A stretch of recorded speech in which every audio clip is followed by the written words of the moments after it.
नमस्कार, मैं हूँ संजय शर्मा। आप देख रहे हैं 4 पीएम यूपी। दुनिया के जाने-माने ज्योतिषी राजीव नारायण शर्मा ने अमित शाह को लेके बहुत बड़ी भविष्यवाणी कर दी है।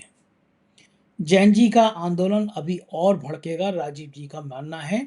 अगस्त में बहुत सारे ग्रह बदल रहे हैं और मंगल बड़ा खुल खिलाएगा। चलते हैं राजीव जी के पास ये सारी गणित समझने के लिए। 4 पीएम न्यूज़ नेटवर्क में बहुत-बहुत स्वागत है राजीव नारायण जी आपका। आप ऑस्ट्रेलिया की सरजमी पर हैं और मुझसे बातचीत कर रहे हैं। बहुत-बहुत अभिनंदन आपका। संजय जी, पहली बात तो मैं आपको बधाई देना चाहता हूँ। आपके 87 लाख सब्सक्राइबर हो गए। बहुत-बहुत बधाई हो। आपकी सारी टीम को बहुत-बहुत बधाई हो और ऐसे ही आप दिन दूनी रात चौगुनी तरक्की करते रहें। ऐसी मेरी शुभकामनाएं और हनुमान जी का आशीर्वाद आपके ऊपर बना रहे। आप मुंबई पहुंच गए बहुत हैं? बढ़िया। जी, जी, राजीव जी, मैं बम्बई आ गया और ओहो। बहुत बढ़िया कहानी बताऊँगा मैं अभी बातचीत शुरू करने से पहले कि हुआ ये था कि मैं परसों चला था करीब 10 बजे घर से निकला था सिडनी से दिल्ली की फ्लाइट में। जी। तो लगभग 23 घंटे की फ्लाइट थी। फिर हम्म। दिल्ली उतरा, दिल्ली में कुछ मीटिंग्स थी। सीधा एयरपोर्ट से भागते-भागते मैंने कुछ मीटिंग करी और शाम को फिर मैं बम्बई आया। तो हम्म। बहुत थकान हो रही थी, कंटिन्यू 36-37 घंटे में लगातार दौड़ रहा था।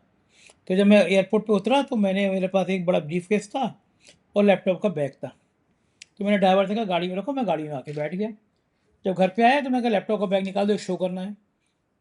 ड्राइवर बोला वो लैपटॉप का बैग तो है ही नहीं, आप लाए नहीं। हम्म। मैं कहा नहीं भैया, मैं ट्रॉली से बाहर निकाल के लाया।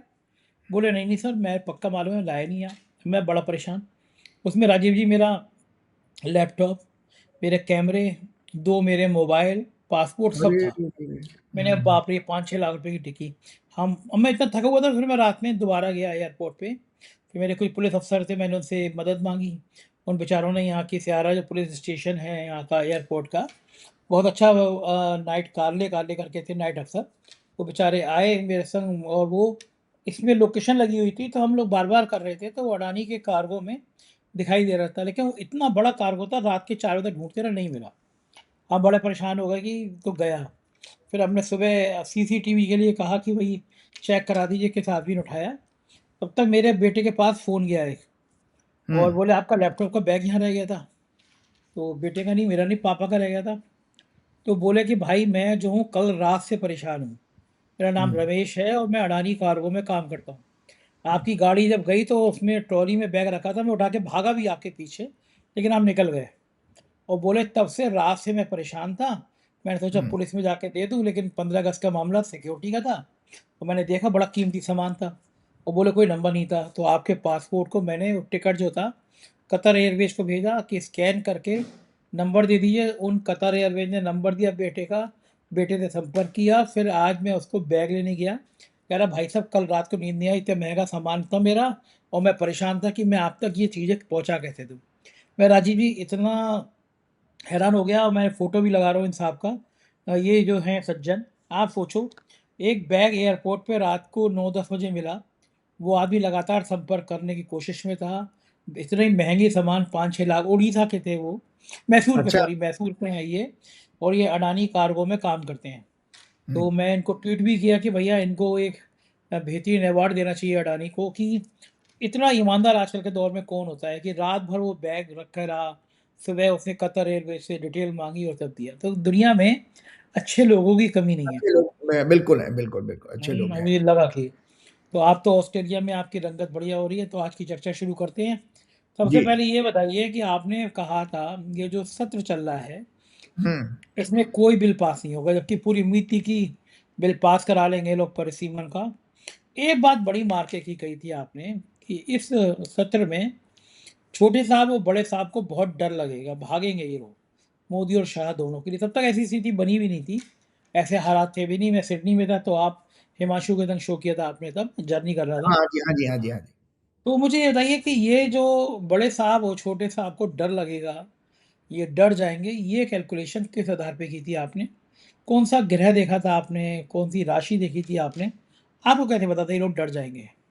हाँ, तो संजय जी, सबसे पहले देशवासियों को बताना चाहता हूँ मैं कि आपने ये कहा ना कि और उससे पहले जो आपके हमने हिमांशु के साथ जो लास्ट प्रोग्राम आपकी जब आप ऑस्ट्रेलिया में थे, जब किए थे, तो बहुत सारे यूट्यूबर्स को मैं सुन रहा था कि जिस तरह से टीएमसी को तोड़ा गया, जिस तरह से शिवसेना को, उद्धव ठाकरे वाली को फिर से तोड़ा गया, जो अरेंजमेंट किए गए थे एमपीज के, वो सारे डिलिमिटेशन बिल के लिए, तो सब लोगों को, मैं बड़े से बड़े आपके यूट्यूबर के जर्नलिस्ट को मैंने देखा, सुना भी, कि उन्होंने कहा भैया अब तो ये चुनाव नामात्र के रह जाएंगे और ये मोदी जी अब कभी हटेंगे नहीं, क्योंकि डिलिमिटेशन बिल लेके आ जाएंगे तो उनकी अपनी हमेशा सरकार बनी रहेगी।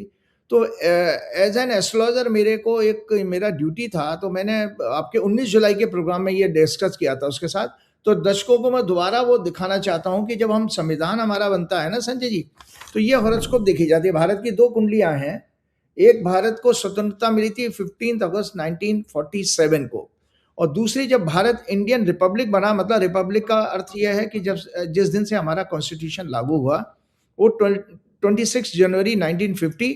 मीन लगन की कुंडली थी, लग्न में राहु, मार्स और केतु 7वें घर में, चंद्रमा मेष राशि का दूसरे घर में था, शनि उसमें 6वें भाव में, और बुध जो है वक्री होकर के 10वें भाव में, और 11वें भाव में जहां से नए कानून वगैरह जो देखे जाते हैं, 6 हाउस लिटिगेशन का होता है। दर्शकों को मैं बता देता हूँ, 6वें घर से सारे आपके लीगल मैटर्स देखे जाते हैं, लेकिन अगर कोई नया कानून पास होगा तो वो 11th हाउस से देखा जाता है, और 9th हाउस हमारा कॉन्स्टिट्यूशन का होता है एज पर मंडेन एस्ट्रोलॉजी। और वीनस जो है न्यू लॉज और जुडिशरीज को भी सिग्निफाई करता है। तो उसमें 11वें भाव में वीनस है, जुपिटर भी है, सूर्य भी है। तो इस कुंडली को जब मैं देख रहा था तो फिर मेरे दिमाग में आया कि 20 जुलाई से जो सदन शुरू हो रहा है, मानसून सत्र जब शुरू हुआ था संजय जी, ये जो है हॉरोस्कोप थी मानसून सत्र की, ये दर्शक देख लें, इसका राइटअप है, और ये 19 जुलाई की डेट है, पूरी की पूरी देखिएगा। तो मैं आपको सिलसिलेवार बताता हूँ कि क्या जबरदस्त कैलकुलेशन है कि क्या, देखिए उस समय तो किसी को ये पता नहीं था कि इतना बड़ा मुद्दा बन जाएगा कि जो बच्चों को 20 जुलाई की ऊपर जो उन्होंने अटैक कराया मोदी और शाह ने, वो इतना बड़ा रूप में बैकफायर करेगा कि उसकी वजह से वो सदन में भी नहीं आएंगे, और सदन में नहीं आएंगे, और ये लोग ऐसे लोग जो जहाँ पर इनकी वो क्या नाम, अमित शाह जी के लौह पुरुष, और मोदी जी कहते थे 56 इंच का सीना और एक अकेला सब पे भारी, ऐसी ब्रांडिंग इनकी 2010 से की गई थी इन दोनों नेताओं की, और हजारों करोड़ रुपए खर्च किए गए थे इतना, और वो दोनों के दोनों डर क्यों गए। तो इस विषय पर आज एक छोटा सा स्पेशल मैं कंटेंट आपके साथ शेयर करूंगा कि दुनिया के जितने भी तानाशाह हुए हैं संजय जी, वो तानाशाह क्रूर थे, उन्होंने बहुत अत्याचार किया अपने अपने देशों में, लेकिन अंदरूनी रूप से वो डरपोक बहुत होते हैं। तो ये दोनों लोग भी इसी तरह से डर के कारण, तो हम आगे बढ़ते हैं पहले। तो मानसून सेशन 2026 20 जुलाई 2026 को हमने 11 बजे हमारी संसद शुरू होती है, तो ये 11 बजे पे कुंडली बना ली। उस समय ब्रह्मांड में कन्या लग्न उदय हो रहा था, चंद्रमा शनि से पीड़ित था, मंगल शनि से भी पीड़ित था 9th हाउस में। चंद्रमा इंडियन रिपब्लिक की हॉरोस्कोप के अनुसार 6 एक्सिस बना रहा था। तो चंद्रमा हमारा सुख का और हमारी सक्सेस का सिग्निफिकेटर है। कभी भी कोई काम बनेगा अगर उस दिन ट्रांजिट में चंद्रमा आपके जन्म के चंद्रमा से अच्छी सीक्वेंस ना बना रहा हो और पीड़ित हो, तो वो उस दिन आप खुश तो नहीं हो सकते हैं। तो ये जब घटना कंसीव की सदन की, तो उस समय मैंने 6 एक्सिस थी, क्योंकि मेष लगन का चंद्रमा हमारे जन्म की इंडिपेंडेंट क्या ना इंडियन रिपब्लिक की हॉरोस्कोप में है, इसीलिए मैंने ये फलादेश है, ये इंपॉर्टेंट करके लिखा है, हाईलाइट ऑफिस में बोलिएगा, हाईलाइट जरूर करा दें। इसलिए planetary position alignments BJP government के किसी तरह के षड्यंत्र मेलाफाइड इंटेंशंस के साथ लाए गए किसी कॉन्स्टिट्यूशन बिल को पास न होने देने का संकेत दे रहे हैं। और भाजपा की उस समय दशा भी जो चल रही थी, चंद्रमा शुक्र, जिस दिन सदन शुरू हुआ, चंद्रमा शुक्र चंद्रमा, और चंद्रमा शुक्र दोनों उनके 6-8 बार 6 हाउस और 12th हाउस के एक्सेस में हैं, तो वैसे भी अच्छी नहीं है। तो इसलिए भाजपा की बर्थ हॉरोस्कोप भी इनको इस सेशन में बहुत बड़ी अचीवमेंट या सक्सेस के ग्रह योग नहीं दिखा रही थी। ये पार्टी और इनकी पूरी सरकार एक मजबूत अपोजिशन का सामना करेगी, इनके सारे षड्यंत्र विफल होने के ग्रह योग हैं।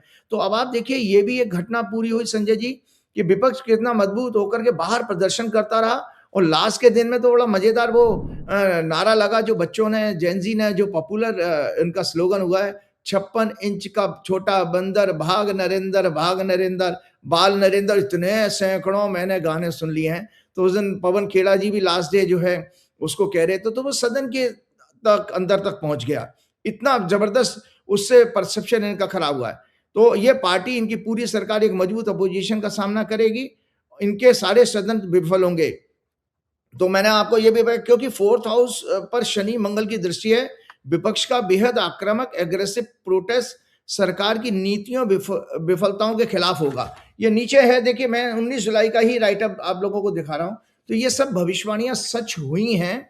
तो इससे हमको ये लगता है कि हम ज्योतिष की जब बात करते हैं, एक साइंस है, विज्ञान है, हम केवल जब हमारी अगर गणना कैलकुलेशन ठीक है तो रिजल्ट्स अच्छे से आते ही आते हैं।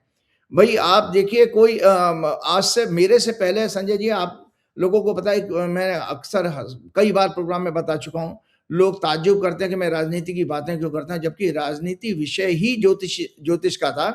क्योंकि अब राजनीति शब्द को अगर आप ब्रेक करेंगे संजय जी, राज प्लस नीति, राज कहते हैं अंग्रेजी में गवर्नेंस को, और नीति कहते हैं पॉलिसीज को। तो पहले राजगुरु ही तो इन गवर्नेंस और पॉलिसीज को बनाने में मदद करता था। और मैंने एक और चीज की, क्या नाम है, इसमें एक और चीज मैंने प्रिडिक्ट की थी। इसके अंदर लिखा था कि सदन में स्पीकर का रोल बेहद नेगेटिव, झगड़ालू, नॉन ट्रांसपेरेंट होगा, न्याय नैतिकता के मापदंड पर बेहद पक्षपातपूर्ण और घटिया रहेगा। इस कुंडली का जब मैंने D10 चार्ट बनाया था, वो भी बहुत अच्छा ग्रहों का योग नहीं दिखा रहा था, और मैंने इसके अंदर लिखा D10 चार्ट स्पष्ट रूप से इंडिकेट कर रहा है कि सदन स्ट्रॉन्ग विपक्ष द्वारा कंट्रोल किया जाना चाहिए। धरना प्रदर्शन व्यापक रूप से होंगे। विपक्ष, तो अब आप देखिए कि स्ट्रॉन्ग विपक्ष की नरेंद्र मोदी, अमित शाह जैसे लोगों को सदन में नहीं घुसने की हिम्मत हुई। और इसके साथ साथ आपने देखा कि वो लास्ट डे में जब वो वंदे मातरम गाने के लिए 3 मिनट बाद आए, और 3 मिनट बाद ही सदन को बंद कर दिया गया। ये अपने आप में इतिहास बन गया। उसके अलावा एक छोटी सी चीज और, मैं पुरानी प्रीवियस प्रिडिक्शन को शेयर करता हूँ। ये सब 19 जुलाई को, देखो 20 जुलाई को संजय जी आपको याद होगा, 20 जुलाई से सदन शुरू हुआ, 20 जुलाई को प्रोटेस्ट मार्च था बच्चों का। उस समय ये भी बात आ रही थी कि ये लोग प्रोटेस्ट मार्च होने नहीं देंगे, लेकिन प्रोटेस्ट मार्च हुआ भी। और उसके बाद जो उन्होंने कार्रवाई की सरकार ने, वो आज तक सरकार के लिए गले की हड्डी बन के बन चुकी है। तो मैंने एक और राइटअप आप लोगों के साथ शेयर करता हूं दर्शकों। ये लिखा, क्या 20 जुलाई को कॉकरोच जनता पार्टी का प्रपोज जंतर मंतर से संसद तक का मार्च सफल होगा या नहीं, एस्ट्रोलॉजिकल एनालिसिस दी थी। तो मैंने कहा जो आपको 6 जून 2026 को लगभग 11 बजे जो आंदोलन पहली बार किया था CJP ने, उस दिन ब्रह्मांड में कर्क लगन था जो मूवेबल साइन था, और मंगल अपनी राशि में 10वें भाव में था। 9th लॉर्ड जुपिटर को लग्न को एक्सपेक्ट कर रहा था। 9th लॉर्ड जुपिटर हमेशा मून को 7th हाउस से एक्सपेक्ट करके फिर से जेन्युइनिटी उसकी कंफर्म कर रहा था। तो ये प्रेडिक्शन भी संजय जी पूरी हुई है। किस रूप में पूरी है, इसकी भविष्यवाणी में बताता। इंडिया का, मैंने इंडिपेंडेंट इंडिया का वर्थ चार्ट भी शेयर किया था। उसकी दशा भारत की इस समय वर्तमान में उस समय चल रही थी। मंगल में राहु में मरकरी, मार्स एजिटेशन का सिग्निफिकेटर है। राहु करेंटली रूलिंग गवर्नमेंट के हाउस से, मतलब 10वें भाव से ट्रांजिट कर रहा है। बुध स्टूडेंट जैन जी का सिग्निफिकेटर है। इसलिए भारत की कुंडली के अनुसार युवाओं और स्टूडेंट्स का आंदोलन व्यापक होगा, और सत्ता रूलिंग गवर्नमेंट के लिए अनेक चैलेंजेस लेकर के आएगा। अगस्त फर्स्ट वीक में मंगल राशि बदल कर जन्म की पोजीशन 2nd हाउस में आएगा, और एजुकेशन इंस्टीट्यूशन के हाउस स्टूडेंट्स को प्रभावित करेगा। तो इसका अर्थ यह है कि फिर से छात्र आंदोलन आ रहा है। तो अब आप सच बताइए संजय जी, अगस्त से मैंने कहा, तो अभी आप लोगों ने क्या देखा, झारखंड का फिर मूवमेंट हुआ। तो मंगल की सो हम तो देखिए, झारखंड का मूवमेंट हो, तमिलनाडु का हो, आंध्र प्रदेश का हो, उत्तराखंड का हो, उससे हमारा लेना देना नहीं है। वैदिक ज्योतिष तो ब्रह्मांड के ग्रहों की बात कर रहा है। तो वो तो बार बार छात्र आंदोलन के, तो आज आपको फिर आगे की बात बताने वाला हूं। फिर मैं आपके पसंदीदा सब्जेक्ट कि मोदी और अमित शाह क्यों डर गए, उस पर आ जाऊंगा। भविष्य की, अगर लोगों को एक टेस्ट लग गया, मुझे भी मजा आता है। आप लोगों के लिए मैं तैयारी करता हूं कि भाई आगे क्या भविष्यवाणी देने जा रहे हो। तो एक भविष्यवाणी इस अगले हफ्ते, इसी हफ्ते में देने जा रहा हूं। 16 तारीख को प्रोग्राम लगेगा। ये टेक्निकल राइटअप है संजय जी। 22 तारीख को, 22 अगस्त को बुध जो है अपनी राशि बदल रहा है, और बुध ही का सारा खेल है, बुध और मंगल का गेम है सारा का सारा। हमने आपके प्रोग्राम में, कई प्रोग्राम में रिसर्च पेश की थी कि 1947 के बाद जितने भी आंदोलन देश में हुए हैं, उसमें मंगल, बुध और शुक्र का कनेक्शन आता है, क्योंकि शुक्र लग्नेश है भारत की कुंडली का, और छठवें घर का स्वामी, छठवां घर प्रोटेस्ट आंदोलन का होता है। और बुध जो है काल पुरुष की कुंडली का छठवें घर का लॉर्ड है। मेष लगन की कुंडली होती है तो मेष लगन से गिनेंगे तो कन्या राशि छठवें भाव में आती है। और बुध युवाओं का कारक भी है। और संजय जी, आपको पता है 30 साल के बाद उम्र अगर आपकी हो जाए, शादी हो जाए, तो फिर प्रोटेस्ट करने की क्षमता खत्म हो जाती है। तो याद रखिए कि दुनिया भर में अगर कोई सत्ता को उखाड़ने की ताकत रखता है तो युवा रखता है। तो वो युवा हमारे जागरूक होगा। मजेदार, आप लोगों के प्रोग्राम जब सुनता हूँ, कई सारे यूट्यूबर्स के तो देखता हूँ, उन्होंने कहा भाई हमारे देश की सोई हुई आत्मा को जगा दिया, देश के जमीर को जगा दिया इन बच्चों ने। ये बच्चे बड़े धन्यवाद के पात्र हैं। तो 22 अगस्त 2026 को Mercury significator of education, intellect, youth, Gen Z, Gen alpha, कोई भी यूथ हो वो इसी कैटेगरी राशि से देखे जाएंगे, अपनी राशि परिवर्तन करके कर्क से सिंह राशि में अराउंड 7:20 शाम को इवनिंग में प्रवेश करेगा। उस समय ब्रह्मांड में जो लगन जो उदय हो रहा है वो कुंभ लगन है, और कुंभ लगन भारत की कुंडली का 10वां भाव है, मतलब सत्ता का, रूलिंग गवर्नमेंट का। तो संजय जी 22 तारीख से फिर से वो जो अभिजीत दीप्ति ने कोई ट्वीट किया था कि जंतर मंतर पार्ट 2, तो आज आपको बता रहा हूं कि बुध का राशि बदलना प्लस एक सूर्य की संक्रांति का और मैं डिस्कस करूंगा कि सूर्य की संक्रांति हमारे 17 तारीख को, ये लियो संक्रांति का ये कुंडली है, ये भी कुंडली बहुत अच्छी नहीं है। इन दोनों कुंडलियों की विवेचना करने के बाद आपका जो पसंदीदा क्वेश्चन लूंगा। तो संजय जी, इसमें ये लग्न में राहु बैठा है इस कुंभ लगन में, और सूर्य जो है जो सोलर मास का कारक होता है, मतलब जब सूर्य संक्रांति होती है वो पूरा सोलर मास हम देखते हैं कि ये महीना कैसा जाएगा जब, तो वो बुध और केतु, सूर्य, ये सब राहु केतु के बीच में पीड़ित हैं। शनि जो है इसके अंदर शुक्र को, हमारे भारत की कुंडली के लग्नेश और 6 लॉर्ड को, जो कि नीच का गोचर कर रहा है इस समय, 1 सितंबर तक रहेगा, वो शनि मंगल दोनों से पीड़ित हो रहा है। और चंद्रमा भी 22 अगस्त को जब बुध राशि बदलेगा उस दिन पीड़ित होगा शनि और मंगल दोनों से। और मजे की बात है 17 जुलाई को 17 अगस्त को जो सूर्य राशि बदल रहा है उस समय ब्रह्मांड में सिंह लगन, मतलब जस्ट सपोजिट कुंभ लगन का वो उदय हो रहा है। तो सिंह लगन जो है, सिंह राशि जो है हमारे भारत की कुंडली, जो इंडिया के चार्ट को आप दिखाई गई है, भारत की हॉरोस्कोप है। इस हॉरोस्कोप में चौथा घर है विपक्ष का और जनता का। जनता का बड़ा व्यापक प्रोटेस्ट फिर हम लोगों को देखने में आ रहा है, जिसमें किसान और बाकी जनता के दूसरे वर्ग, युवाओं के अलावा भी अब कुछ वर्ग इसमें जुड़ेंगे, क्योंकि जब हम सामूहिक प्रोटेस्ट देखते हैं तो उसमें बुध के अलावा भी दूसरे ग्रह आ रहे हैं। तो 4th house, 4th lord, both are afflicted by malefic planets. Moon 6 lord afflicted by 3rd lord, 10th lord. ये कुंभ लगन की कुंडली का 6वां घर का लॉर्ड है। मार्स और शनि से नक्षत्र, मूल नक्षत्र में ये जब बुध राशि बदलेगा, मूल नक्षत्र है ब्रह्मांड में। इंडिया की हॉरोस्कोप में लग्ना lord as well as 6 lord Venus are afflicted by Mars, Saturn. Virgo sign 5th house होता है, में पड़ता है भारत की कुंडली में, जो एजुकेशन यूथ को रिप्रेजेंट करता है, एफ्लेक्टेड बाय रेट्रोग्रेड सैटर्न और मार्स। सेगिटेरियस साइन भी एफ्लेक्टेड है शनि मंगल से। 9th house is afflicted by Mars. Mercury will be 4th lord in 4th house and afflicted by Rahu Ketu and aspect of retrograde Saturn. 6th lord and planet of people's happiness, emotions, perception, feelings, and 3rd house होता है media, neighboring country, is badly afflicted by Saturn मान। इसलिए ग्रह योग के कारण Gen Z, Gen Alpha protest may start again, which may again spread to whole country। ये छात्र इस बार अकेला सरकार पर ही नहीं, सरकार के इकोसिस्टम पर भी अटैक करने जा रहे हैं। मतलब जैसे कहते हैं ना, पॉलिटिकल रिफॉर्म की अब बात होगी, जिसमें चुनाव आयोग की भूमिका भी अब ये बच्चे पकड़ेंगे। और जो जुडिशरी में जो हो रहा है, जैसे भी अभी आपने देखा किसी आंध्र प्रदेश की यूनिवर्सिटी में किसी बार काउंसिल BCI के चेयरमैन ने कह दिया कि उनकी डिग्री उनको ना दी जाए, क्योंकि उन्होंने CGI को क्या नाम है, मतलब CGI को प्रोटेस्ट करके कहा कि ये CGI किसी हाथ से हम डिग्री नहीं लेंगे। तो ये वहां से दिखाई दे रहा है कि बच्चों के अंदर सुलग रही है आग, ये ट्रिगर शुरू हो चुका है ऑलरेडी। सो ये छात्र इस बार देश की ब्यूरोक्रेसी, जिसके अंदर अकाउंटेबिलिटी जीरो हो चुकी है, जिसका एटीट्यूड अंग्रेजों के समय से भी ज्यादा एरोगेंट है, साथ में देश में करप्शन के लिए मेनली रिस्पॉन्सिबल ये ब्यूरोक्रेसी है। इसी तरह जुडिशरी, इसके साथ कॉर्पोरेट इलीट्स के द्वारा कंट्रोल मेन स्ट्रीम मीडिया, जिसमें टीवी और प्रिंट है, भी इन युवाओं के एंगर का शिकार होंगे इस क्या नाम है बुध के राशि बदलने के बाद। इसी तरह से मैं आपको ये बताना चाह रहा था कि एनुअल हॉरोस्कोप ऑफ इंडिया की हम ये देख लेते हैं। 15 अगस्त को हमारा भारत आजाद हुआ है, हमारा 16 अगस्त का प्रोग्राम है। इसमें भी मुंथा जो है छठवें भाव में गई है और शनि मंगल से पीड़ित है। मुंतिस एक्सोल्टेड 6 हाउस में है। तो ये वर्ष जो है, और थर्ड हाउस जो है इस भारत की जो वर्षफल है आजाद भारत की, वो third house media communication allies neighbouring countries, वो भी शनि मंगल से पीड़ित है।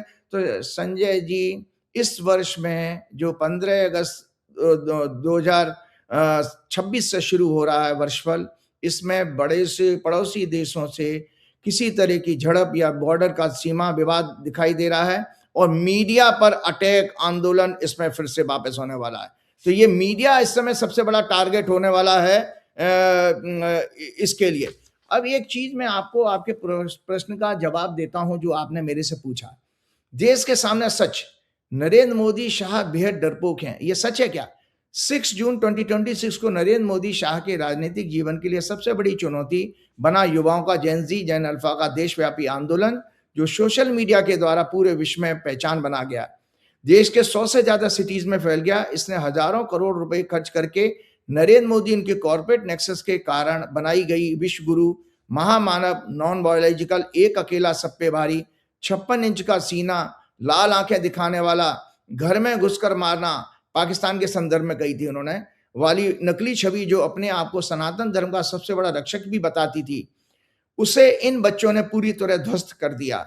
जिसका सबसे बड़ा प्रत्यक्ष उदाहरण है कि 20 जुलाई से शुरू हुए मॉनसून सेशन में डर, भय और अपमान के कारण नरेंद्र मोदी शाह का पार्लियामेंट में सदन की कार्रवाई में ना जाना, और 13 अगस्त 2026 को लास्ट डे में सिर्फ वंदे मातरम राष्ट्रगीत गायन में 3 मिनट रहकर सांकेतिक उपस्थिति दिखाकर ओम बिरला की मदद से सदन को अनिश्चित काल के लिए स्थगित करवा देना। इसलिए जेनजी का एक नारा जो पूरे देश ही नहीं विश्व के लोगों की जुबान पर एक एंथम की तरह बन गया है, 56 इंच का छोटा बंदर, बाल नरेंद्र, भाग नरेंद्र की गूंज संसद भवन की दीवारों में भी गूंजी। छोटी छोटी बच्चियों द्वारा दिए गए इस एकमात्र नारे ने नरेंद्र मोदी शाह की राजनीति का परसेप्शन पूरी तरह खत्म कर दिया, जीरो कर दिया। ये मोदी शाह को पवन पुत्र श्री हनुमान जी की वानर सेना, जो जैन अल्फा है, द्वारा उनका अपमान किए जाने का, और प्रभु श्री राम के मंदिर निर्माण से लेकर चंदा चोरी और भ्रष्ट ट्रस्ट के द्वारा दान पत्रों से चोरी, भूमि घोटाले आदि महापापों का एक छोटा सा दंड है ये तो केवल।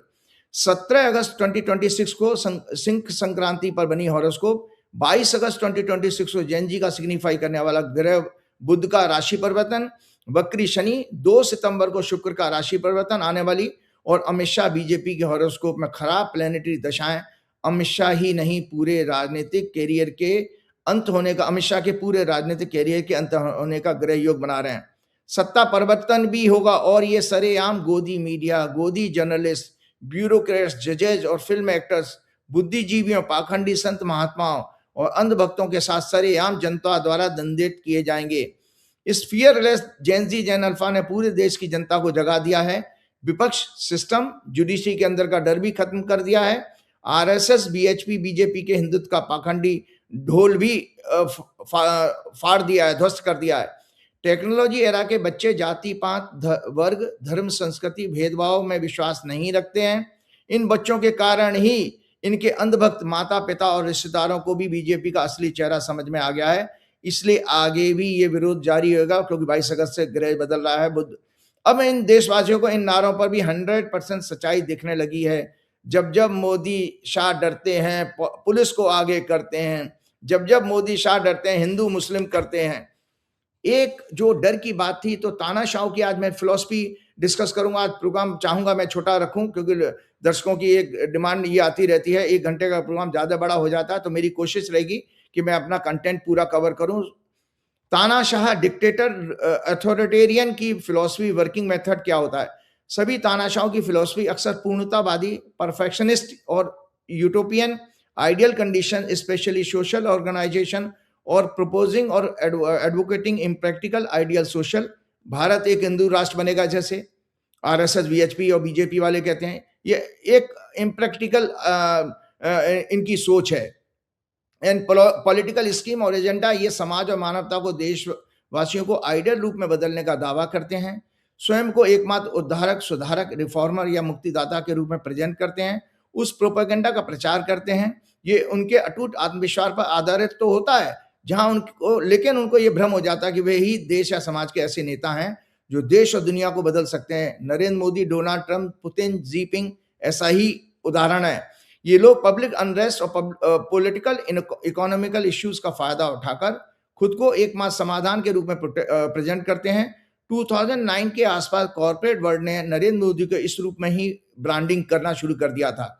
X IAS officer 1970 batch Jawahar Sirkar, जो प्रसार भारती के सीईओ 2012 से 2016 तक रहे, उनके अनुसार कुछ senior bureaucrats, Nripendra Mishra, Vinod Rai ex CAG, Hardeep Puri, Jaishankar, Ajit Doval, R K Singh ex home secretary, defence secretary, Ashwini Vaishnaw ने कुछ कॉर्पोरेट लीडर्स अंबानी, अदानी और सीआईए की मदद से 2010 से लेट मनमोहन सिंह जी की यूपीए गवर्नमेंट को फर्जी प्रोपेगेंडा प्रचार के द्वारा fake corruption and 2G Colgate और अन्य स्कैंडल के जरिए बदनाम करना शुरू कर दिया था। उसका मेन स्ट्रीम मीडिया, जो कि कॉर्पोरेट के द्वारा पैसे से इन्फ्लुएंस किया गया था, ने जमकर 365 डेज 24/7 प्रचार किया, पूरे देश को भ्रमित किया। इन वरिष्ठ आईएएस लॉबी ने 2010 से ही नरेंद्र मोदी, जो कि उस समय गुजरात के सीएम थे, से संपर्क करना शुरू कर दिया था और उन्हें इन ब्यूरोक्रेट्स ने यूपीए गवर्नमेंट की पॉलिसीज की इंफॉर्मेशन को लीक करना भी शुरू कर दिया। आज भी सारे स्कैम सुप्रीम कोर्ट और हाई कोर्ट ने फर्जी केस बताकर बंद कर दिए हैं और मरणोपरांत मनमोहन सिंह जी को क्लीन चिट भी दी गई है हाल ही में। इस षड्यंत्र में main stream media, Baba Ramdev, देश के सैकड़ों बाबा, संत महात्मा, कथावाचक, फिल्म स्टार्स भी शामिल थे। इन लोगों ने एक नकली गांधीवादी नेता के रूप में अन्ना हजारे को खड़ा किया और महाराष्ट्र से लाकर आंदोलन करवाकर एक नई पॉलिटिकल पार्टी को खड़ा करके कांग्रेस को कमजोर करने का प्रयास किया। आज 2026 अगस्त तक ये सभी एक्सपोज हो गए हैं और देश को समझ में आने लगा कि सिर्फ कांग्रेस ही इनका अंत कर सकती है। देश के अपने युवाओं, महिलाओं, दलितों, आदिवासियों, पिछड़ों, गरीब और मजदूरों की रक्षा और उनका कल्याण कर सकती है कांग्रेस पार्टी। और रिसेंटली संजय जी, अभी पूर्व केंद्रीय मंत्री आर के सिंह जी ने 12 अगस्त को, अभी जस्ट 2-3 डेज पहले, एक वीडियो के द्वारा खुलासा किया, जो गृह सचिव, रक्षा सचिव रह चुके हैं, कि नरेंद्र मोदी की सरकार ने चाइना के आगे टोटल सरेंडर कर दिया है और ताकसिंग क्षेत्र में शेरा 5 नामक पेट्रोलिंग पॉइंट पर हमारी सेना ने पेट्रोलिंग करना बंद कर दिया है और वहां पर अब चाइना का कब्जा हो चुका है। इसी स्थान पर 2023 में भारतीय सैनिक और चाइनीज सैनिकों के बीच में झड़प भी हुई थी और क्या शारीरिक झड़प हुई थी। इसके बाद भारतीय सेना की टुकड़ियां वापस आ गईं और दोबारा वहां नहीं गईं। चीनी सैनिकों ने वहां से भारतीय मार्कर्स भी हटा दिए हैं और उस पॉइंट तक इंडिया मिलिट्री को पेट्रोलिंग भी नहीं करने दे रहे हैं। पेट्रोलिंग पॉइंट छोड़ने का मतलब होता है अपना क्लेम छोड़ना। 2013 से कॉर्पोरेट द्वारा नरेंद्र मोदी को एसपीएम प्रोजेक्ट किए जाने के बाद उन्होंने यूपीए गवर्नमेंट पर महंगाई, गिरता हुआ रुपया, कमजोर इकोनॉमी, बढ़ता हुआ देश पर कर्जा, पेट्रोल, डीजल, गैस के बढ़े हुए दाम, रोजमर्रा की जरूरतें, शिक्षा व्यवस्था में करप्शन, बेरोजगारी, महिलाओं पर अत्याचार, गरीब, किसान, मजदूरों, दलितों, आदिवासियों का शोषण, देश का विकास आदि का भ्रामक प्रचार किया था नरेंद्र मोदी ने और अपने आप को इन सभी समस्याओं को सिर्फ 5 ईयर में दूर करने का इन्होंने जनता से वायदा किया था। इन भ्रष्ट IAS lobby, main stream media और उनके साथ जमकर प्रचार किया गया और एकमात्र अल्टरनेटिव के रूप में प्रोजेक्ट किया गया। तो संजय जी, डर का कारण ये होता है कि आइडियोलॉजी और वर्किंग मेथड इन डिक्टेटर्स का क्या होता है। जो लोग इस तरह के अथॉरिटेरियन बन जाते हैं, इन डिक्टेटर्स की फिलॉसफी और आइडियोलॉजी राष्ट्रवाद, पैट्रियोटिज्म और साम्यवाद, कम्युनिज्म, फासिज्म और सोशलिज्म पर आधारित होती है। ये सेंट्रलाइज ऑटोक्रेटिक गवर्नमेंट, इसमें इंडिविजुअल की फ्रीडम को उच्च उद्देश्य बताकर स्ट्रॉन्ग नेशन बनाना है, विकास करने के लिए सेक्रीफाइस कर दिया जाता है। देशवासियों, समाज को क्षेत्रवाद, भाषा, हिंदू मुसलमान, अर्बन नक्सल, पिछड़ा, दलित, आदिवासियों आदि में बांट दिया जाता है ताकि ये अपनी विचारधारा से उन सभी पर कंट्रोल कर सकें। इन सभी के अंदर मेगलोमेनिया और सैडिज्म की प्रवृत्ति होती है, जो इनके बचपन के अनुभवों, पर्यावरण और अन्य राजनीतिक विचारधाराओं के कारण से पैदा होती है। ये अपनी शक्ति का क्रूरता से इस्तेमाल करते हैं। इनका वर्किंग मेथड भी संजय जी यही है, बल, धोखा और सिस्टमैटिक ऑर्गेनाइज तरीके से दमन, बल या धोखे से सत्ता हासिल करना। वेस्ट बंगाल जैसे इलेक्शन, महाराष्ट्र का हुआ, हरियाणा का हुआ, छत्तीसगढ़। आर्थिक और अन्य सामाजिक सांस्कृतिक विभाजन, धार्मिक जातिगत भेदभाव, जनता के असंतोष को खुद के रूप में मुक्तिदाता के रूप में प्रोजेक्शन, ये सब इनकी स्टाइल होती है। विरोधियों और उनसे प्रश्न पूछने वालों को आतंकित करना, ट्रोल आर्मी द्वारा उत्पीड़न, सीबीआई, ईडी, आईटी, फर्जी लीगल केसेस और नागरिक स्वतंत्रता का दमन, विचार और अभिव्यक्ति की आजादी को कुचलना, नष्ट करना, सूचना के कंट्रोल के द्वारा जन प्रचार, फॉल्स न्यूज, फॉल्स नैरेटिव का इस्तेमाल करना, एवरीवेयर 365 डे 24/7 मीडिया पर टोटल कंट्रोल, सेंसरशिप और केवल अपनी विचारधारा प्रोपेगेंडा का प्रचार, समर्थकों को सम्मानित करना और विरोधियों को सजा देना, विद्रोह आंदोलन प्रोटेस्ट को दबाने के लिए पुलिस, पैरामिलिट्री फोर्सेस और आर्मी का यूज करना, पावर को टोटली सेंट्रलाइज करना, जैसे हमारे देश में इस समय क्या नाम है, पीएमओ चला रहा है। Economy, employment, other social welfare scheme, behaviours को, पब्लिक के बिहेवियर्स को कंट्रोल करने के लिए फर्जी डेटा और डेटा साइंस और अन्य टेक्नोलॉजी का इस्तेमाल करके भ्रमित करना। मोदी गवर्नमेंट में याद करिए संजय जी, 63 से ज्यादा ब्यूरोक्रेट लेटरल एंट्री से आए हैं बाहर से, और शीर्ष पदों पर बैठे ब्यूरोक्रेट्स, जो इसमें ईडी, सीबीआई, केंद्रीय सचिव, गृह सचिव और रॉ का चीफ को बार बार एक्सटेंशन दिया जा रहा है। इससे साफ सिद्ध होता है कि इन्होंने ब्यूरोक्रेसी का मोराल भी यंग ऑफिसर्स का बिल्कुल खत्म कर दिया है। कि जब ये बुजुर्ग लोग जो लोग होते हैं, याद करिए हमारे यहाँ जो वेदों के अनुसार 4 आश्रम कहे गए हैं, तो वानप्रस्थ आश्रम के बाद का व्यक्ति अमूमन बेसिकली सेल्फिश व्यक्तित्व की तरफ चला जाता है। वो अपने परिवार को, अपने धन जोड़ने को, अपने बुढ़ापे की फाइनेंशियल सिक्योरिटी की तरफ काम करेगा। उसके अंदर वो देशभक्ति और वो सब चीजें नाम मात्र की रह जाती हैं। तो इसलिए देखिए संजय जी, जिनके मैंने नाम लिए हैं, ये सारे के सारे लोगों को अभी इन्होंने एक्सटेंशन दिया है। मोदी जी बुड्ढों के जरिए, अब जैन जी इसको कैसे सहन कर लेगा? भाई भविष्य तो उनका है, देश उनका है, अब इन बुजुर्गों से क्या होगा? तो मैं आपको 3 तानाशाहों का अंत बता रहा हूं कि कैसे होता है, और चौथा मॉडर्न अभी अप्रैल में जो हुआ है वो भी। तो एक संजय जी आपको पता, 1325 से लेकर 1351 के बीच में डर का कारण बता देता हूं।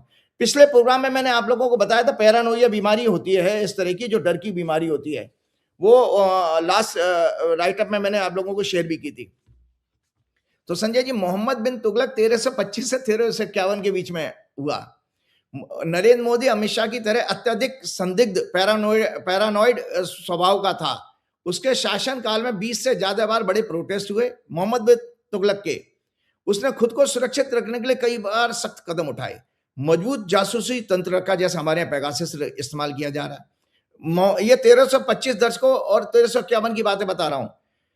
संदेह पर कठोर सजा, जरा उसको संदेह हो जाए, थोड़े से संदेह पर भी लोगों को गिरफ्तार करके यातना दी जाती थी। जैसे कि मोदी को गाली देना या मीम्स या रील्स वीडियो बनाने पर मुकदमे फर्जी कर दिए जाते हैं।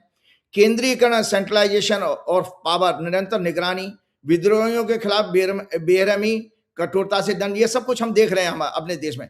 20 मार्च 2051 को तेज बुखार के कारण उसकी डेथ हो गई। गुजरात में एक तुर्की गुलाम के विद्रोह को कुचलने के बाद उसका पीछा करते हुए सिंध तक पहुंच गया। रास्ते में गंभीर रूप से घायल हुआ, वो बीमार हो गया और मर गया। दूसरे सज्जन हुए एडोल्फ हिटलर। ये neurotic psychopath, historic, bordering on schizophrenia और एक्सट्रीम पैरानोइया से पीड़ित था ये एडोल्फ हिटलर। ये भी अपने विरुद्ध लगातार साजिशों का शिकार होने के डर से अपने करीबी सहयोगियों पर भी संदेह करता था। ये इसलिए आप दर्शकों में ये उदाहरण के साथ समझाना पड़ रहा, क्योंकि आपको ये ना लगे कि मैं नरेंद्र मोदी जी के लिए व्यक्तिगत रूप से कोई चीजें कह रहा हूं। आप सिम्टम आप देख रहे हैं, आपके जीवन में वो सब दिख रहा भी है। ये 20 करीबी सहयोगों पर भी संदेह करता था। 20 जुलाई 1944 को एक बम विस्फोट के बाद उसका संदेह और बढ़ गया। उसके बाद उसने किसी पर भी भरोसा करना बंद किया। मोदी जी भी एक टायर फटने से मकान छोड़ के, अपना चीफ मिनिस्टर का हाउस छोड़ के भाग गए थे डर के कारण। उसका भाषण और व्यवहार हमेशा नफरत वाला, व्यंग और कटु वचन से पूर्ण होता था हिटलर का।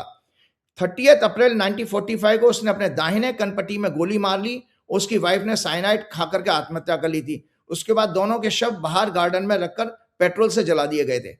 तीसरे सज्जन हुआ मुसोलिनी। ये हमारे आरएसएस के पितामह हैं, ग्रैंडफादर हैं।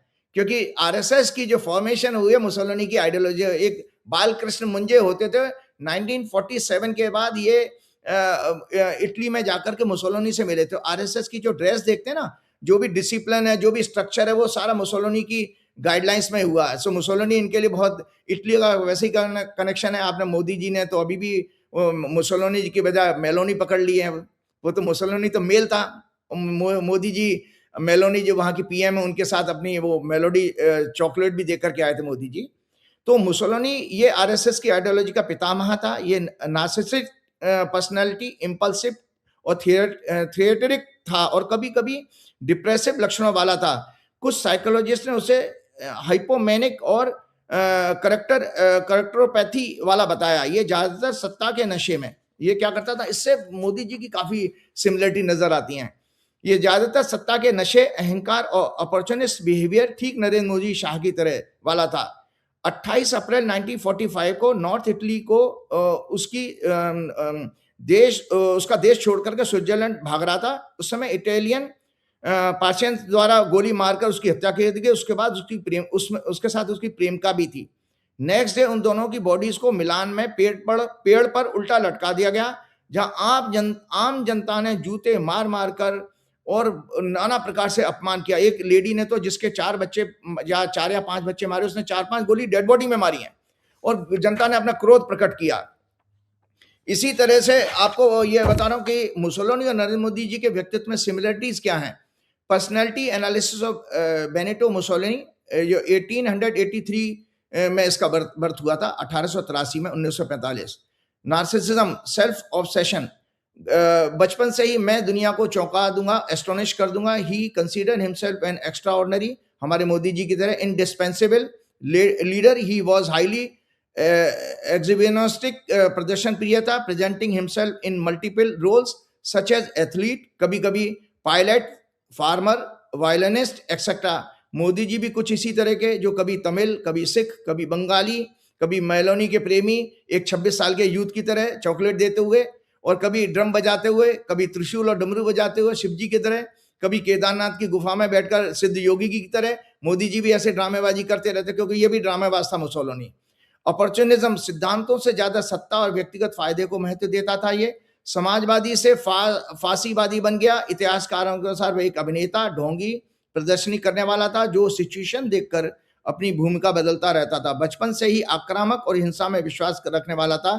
राजनीति में हिंसा को जायज और आवश्यक मानता था। इम्पल्सिव था, जल्दी क्रोधित हो जाता था। लंबे समय की स्ट्रेटेजी के बजाय तत्काल प्रभाव और प्रदर्शन पर ज्यादा ध्यान देता था।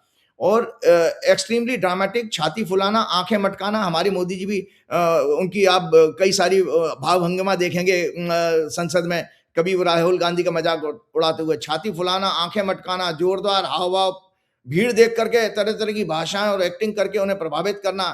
थ्रस्टिंग एंड चिन फॉरवर्ड, ठुड्डी आगे निकालकर एक्टिंग करना। अकेलापन और distrust, he had very few and real friends, ज्यादातर लोगों को सत्ता के साधन के रूप में देखता था। करीबी सहयोगियों को भी लंबे समय तक एक पद पर नहीं रखता था ये, जैसे हमारे मोदी जी भी। इसीलिए मोदी जी नए लोगों को नहीं रखते हैं और पुराने लोगों पर ही ज्यादा भरोसा करते हैं। हाइपोमेनिया, हल्की लेकिन लगातार उत्तेजना की स्थिति में रहता था, जिससे उत्साह और अवसाद, डिप्रेशन भी इसको आ जाता था बार बार। पूरी तरह पागल नहीं था, बल्कि एक इंटेलिजेंट, कैलकुलेटिंग एंड अपॉर्चुनिस्ट था।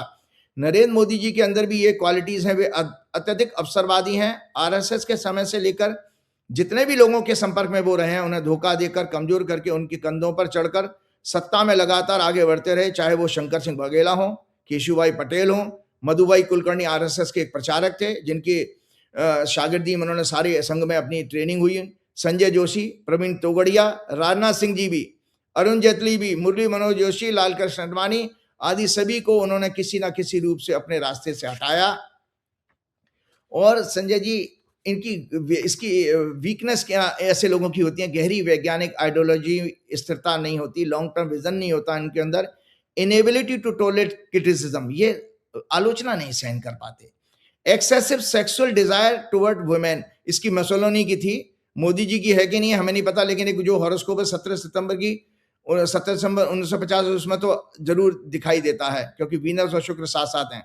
एंड एक्सप्लॉयटेटिव एटीट्यूड था, वास्तविकता से दूर, खुद की महानता के भ्रम में जीना, overconfidence and impulsiveness behind wrong decision in war. Modi ji ने भी ऑपरेशन सिंदूर के समय यही किया और अपने गलत पॉलिटिकल पुअर विजन के कारण भारत के 5 से 7 फाइटर विमान गिरवा दिए और 6 और 7 के आसपास सैनिक शहीद हुए, जो कुछ महीने पहले ही अभी राजनाथ जी ने जिसको एक्सेप्ट किया है। फिर ट्रंप के दबाव में उसके आगे सरेंडर करके अचानक सीज फायर एक्सेप्ट कर लिया। Mussolini was a hollow man, a powerful and attractive on the outside, और हमारे मोदी जी भी 56 इंच का सीना, एक अकेला सब पे भारी, बाहर से तो स्ट्रॉन्ग दिखते हैं कि अंदर से डरपोक हैं, but insecure, lonely and without principal on the inside. उसने अपनी छवि को इतनी सफलतापूर्वक रचा था कि लाखों इटालियन उसके जादू में बंध गए, उसके अंधभक्त बन गए, लेकिन उसी अहंकार गलत डिसीजन ने अंततः उसे इटली दोनों को बर्बाद कर दिया।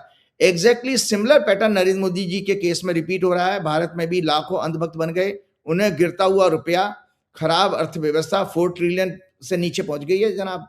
अभी पंकज चौधरी हैं, कौन है, उन्होंने पार्लियामेंट में कहा है आईएमएफ का एक रिप्लाई का जवाब देते हुए 4 ट्रिलियन से नीचे आ गई है।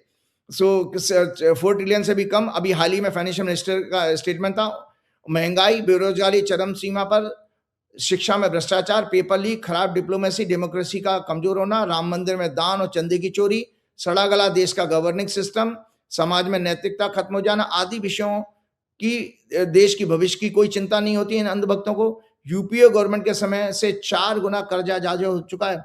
तो संजय जी, एक चीज और बता रहा हूं कि हमारे नरेंद्र मोदी जी का जो हॉरोस्कोप है, जो 17 सितंबर वाला, और इसमें काफी समानताएं दिखाई दे रही हैं मुझे, तो मैं जल्दी से इसको शेयर करता हूं कि ये है मुसोलिनी का और इनका हॉरोस्कोप।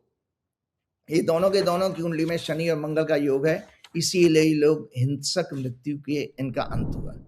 चलते समय एक बात और कहूंगा, जो मैंने पिछले प्रोग्राम में कहा था कि 15 अगस्त अभी कल ही निकला है, बस इसके साथ ही समाप्त करना चाहूंगा।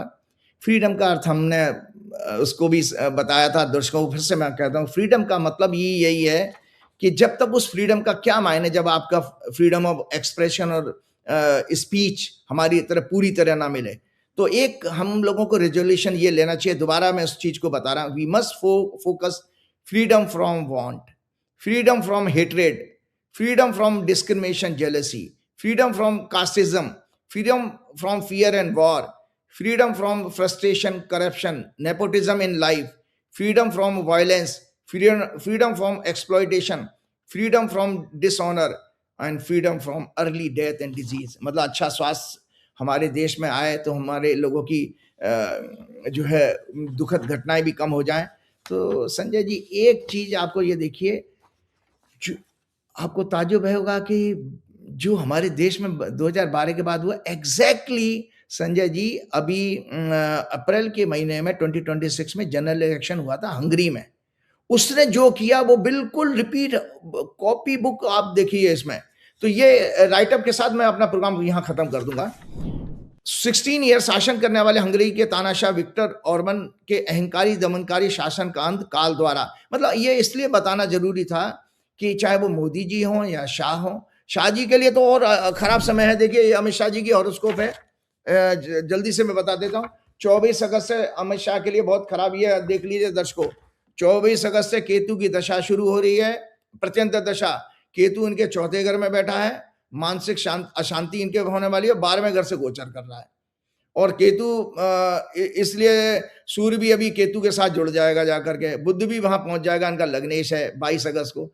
तो अमित शाह जी के लिए हॉरोस्कोप में जुपिटर मरकरी की दशा चल रही है, केतु की प्रत्यंत दशा 24 अगस्त 2026 से शुरू हो रही है। इनके D10 चार्ट में मंगल केतु लग्न में है और शनि से पीड़ित हो रहे हैं। मंगल 4th हाउस में शनि को पीड़ित कर रहा है। मंगल धनु लग्न की इस हॉरोस्कोप का D10 का 12th लॉर्ड भी आता है। इन्हें हेल्थ और पॉलिटिकल कैरियर में बहुत भारी संकटों का सामना करना पड़ेगा। अमित शाह की लौह पुरुष की छवि खत्म, मोदी जी का 56 इंच का सीना वो 56 इंच का बंदर में बदल गया। और जो है मोदी जी का एक अकेला सब पे भारी, वो तो अब उल्टा राहुल गांधी के पास चला गया, बोले कि वो अब सब पे भारी नहीं, एक अकेले पर सब भारी।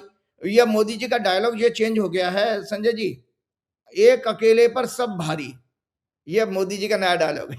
तो ये मैं विक्टर ऑर्बन की बात इसके खत्म कर दिया। विक्टर 2010 में 2/3 मेजोरिटी से गवर्नमेंट फॉर्म की इसने, उसके बाद मीडिया और जुडिशरी और पर सिस्टमेटिकली उसने कब्जा किया। उसने ओपन सेंसरशिप के बजाय नरेंद्र मोदी और अमित शाह ने भी यही हम हथकंडा अपनाया, लीगल, इकोनॉमिकली एंड एडमिनिस्ट्रेटिव तरीके से इन पर कब्जा किया मीडिया की सेंसरशिप पे, जिससे लोगों को और दुनिया को ये लगता रहे कि सब कुछ डेमोक्रेटिकली हो रहा है और रियलिटी में इनकी इंडिपेंडेंस खत्म हो जाए और ये कमजोर भी हो जाए। मीडिया पर कंट्रोल मेनली उनकी ओनरशिप पे कब्जा कर लिया उसने। गवर्नमेंट एडवर्टाइजमेंट और कंट्रोल ऑफ रेगुलेटिंग बॉडी, इसी तरह की पॉलिटिकल पार्टी फिज ने लगभग 80% कंट्रोल मीडिया मार्केट पर डायरेक्टली इनडायरेक्टली कर लिया था। मीडिया लॉ को उसने चेंज किया, न्यू मीडिया एक्ट बनाया, जिसके जरिए मीडिया काउंसिल वाज क्रिएटेड, जिसमें ज्यादातर फिर उसकी पार्टी के पॉलिटिकल पार्टी के लोग अपॉइंट किए गए। इस काउंसिल को एक्सटेंसिव पावर दी गई to issue licence, impose fines and monitor control. इसी तरह state media was turned into a government propaganda outlet. Editors were replaced and news coverage began to be directed. जैसे हमारे यहाँ पीओएमओ डायरेक्ट कर लेता, बोले वो जोशी जी कर रहे थे। क्लोज बिजनेसमैन को इसने चीप लोन दे करके स्टेट बैंक के लोकल बैंक के द्वारा और मीडिया को खरीदवाया गया। जैसे हमारे अदानी जी ने एनडीटीवी खरीदा, TV channel and website. Many independent media outlets were forced to sell or shut down. Around 476 to 500 government media outlets were donated in a single day to the Central European Press Media Foundation, KESMA. The government declared it a matter of national strategic interest and exempted it all from competition law. Government was the largest advertiser. 80 to 90% advertising का हमारे देश की तरह से इनको fund दिया जाता रहा। तो संजय जी एक तो ये काम किया, दूसरा इसने क्या किया था, जुडिशरी पे भी कंट्रोल कर लिया था। जैसे हमारे यहाँ पार्सली हुआ। Urban influence both the constitutional court and the ordinary court. New constitution was passed and constitutional court जजेस वाज इंक्रीज फ्रॉम 11 to 34। आपके यहाँ भी 34 से 38 कर दिए गए हैं। और इसने क्या बदमाश ने किया था, nomination process was change so that उसकी पार्टी के समर्थन could make appointment. The election of the courts president was given to the parliament control by the Fidesz. हमारे यहाँ मोदी जी करना चाहते, कर नहीं पाए। सबसे बड़ी बात उसने क्या की, रिटायरमेंट एज 70 साल थी वहां पर, उसको घटा के 62 साल कर दिया। उससे क्या हुआ संजय जी, काफी जज रिटायर हो गए, एक साथ बड़ी भारी वैकेंसी हुई और उसके बाद उसने अपने लोगों को भर दिया। तो ये मेरा कहने का मतलब ये था कि जैसे उस तानाशाह का अंत हुआ और ऐसे अंत हुआ, उसी के पार्टी के एक नेता ने जो अलग पार्टी बनाई, उसने राहुल गांधी की तरह संजय जी, जैसे राहुल गांधी ने भारत जोड़ो यात्रा की, उसने घर घर डोर टू डोर प्रचार किया। तो इसका एक मैसेज ये मिलता है कि आज जो बच्चे जो हमारे आंदोलन कर रहे हैं, सभी पॉलिटिकल पार्टी इसी तरह इन बच्चों से डायरेक्ट संपर्क करके डोर टू डोर कैंपेन का समय है। जब भी डिक्टेटर आता है तो कोई आपको मीडिया सपोर्ट नहीं कर रहा। इसी तरह चेंज होगा, चेंज जरूर होगा। जो 22 अगस्त को बुध राशि बदलने जा रहा है और 17 अगस्त को जो हमारी सूर्य की संक्रांति है, संजय जी फिर से एक बड़े आंदोलन की तैयारी कीजिए और हम देशवासियों के लिए आप लोगों को फिर से बिलेटेड हैप्पी इंडिपेंडेंस डे। और साथ में अपने बच्चों के लिए मैं जो जैन जी हैं, जैन अल्फा हैं, इनके आशीर्वाद के लिए हनुमान जी से प्रार्थना करते हुए अपना प्रोग्राम समाप्त करना चाहूंगा। श्री गुरु चरण सरोज रज निज मन मुकुर सुधार, वर्ण रघुवर विमल जो दायक फल चार। बुद्धिहीन तनु जान के सुमिरो पवन, बुद्धि विद्या देव कलेश विका। जय श्री राम, जय हनुमान। ये तो राजीव नारायण जी, पूरी बातचीत आपने सुनी। राजीव जी की भविष्यवाणियां बड़ी गजब होती हैं। बहुत सारी भविष्यवाणियां ऐसी हैं जो उन्होंने पहले करी और लोग यकीन नहीं कर रहे थे ऐसा होगा, लेकिन वो हुआ। क्या आप भी राजीव जी का प्रोग्राम सुनते हैं? कमेंट करके बताइएगा जरूर। शुक्रिया, थैंक यू।